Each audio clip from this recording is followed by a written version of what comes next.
یہ واقعہ بہت ہی قابل ذکر اور قابل مطالعہ بھی ہے، اور یہ واقعہ حضرت مولانا مفتی تقی عثمانی صاحب کی کتاب عامل کامل سے اخذ کیا گیا ہے۔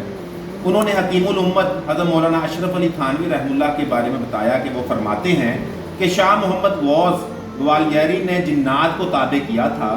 ایک مرتبہ جنات کو حکم دیا کہ شاہ عبد القدوس گنگوہی کو یا اس سلسلہ کے کوئی اور بزرگ تھے، ان کو یہاں لے آؤ۔ جنات پہنچے، حضرت شیخ عبادت میں مشغول تھے، جنات پر ہیبت طاری ہو گئی۔ شیخ نے دفعتاً دیکھا تو کچھ اشخاص نہایت قوی ہیکل کھڑے ہیں۔ دریافت فرمایا کہ کون؟ عرض کیا کہ ہم جنات ہیں۔ پوچھا کیسے آئے؟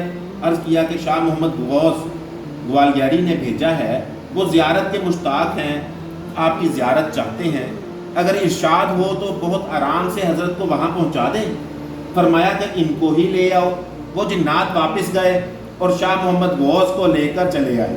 انہوں نے کہا تم تو میرے حکم بردار ہو۔ جنات کہنے لگے کہ اوروں کے مقابلہ میں، باقی شیخ کے مقابلہ میں ہم ان کے حکم بردار ہیں۔ غرض ان کو لے کر گنگوہ حاضر ہو گئے۔ شیخ نے بہت ملامت کی کہ یہ کیا واہیات مشغلہ ہے۔ انہوں نے اسی مجلس میں توبہ کی اور حضرت شیخ سے بیعت ہو گئے۔ اللہ والے ہی کامل ہوتے ہیں۔ ایسے بے شمار واقعات سننے کے لیے ہمارے چینل کو لازمی لائک کریں اور سبسکرائب کریں۔